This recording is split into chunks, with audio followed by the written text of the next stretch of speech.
একবার খেতড়ির মহারাজা অজিত সিং তার সঙ্গে দেখা হয় একজন বিখ্যাত ব্যক্তিত্বের। এবং সেই ব্যক্তিত্ব যখন তার সঙ্গে দেখা করেন তখন ছিল গরমকাল। তো মহারাজা অজিত সিং সেই বিখ্যাত ব্যক্তিত্বকে একটি পরামর্শ দেন যে গরমের হাত থেকে বাঁচতে গেলে আপনি যদি এই জিনিসটা ব্যবহার করেন তাহলে আপনি অনেকটা নিশ্চিন্ত হতে পারবেন এবং আরাম পাবেন।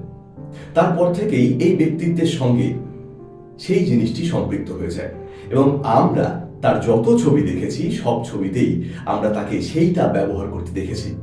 তোমরা কি বলতে পারবে জিনিসটা কি এবং সেই বিখ্যাত ব্যক্তিত্বকে? আমি বলছি, তিনি হলেন আমাদের গর্ব, বাঙালির গর্ব, ভারতবর্ষের গর্ব, স্বামী বিবেকানন্দ। এবং খেতড়ির মহারাজা অজিত সিং তাকে ব্যবহার করতে বলেছিলেন পাগড়ি, যা তাকে গরম আবহাওয়ায়, গরম হাওয়ার হাত থেকে বা গরম আবহাওয়া এবং রোদের হাত থেকে বাঁচতে সাহায্য করবে।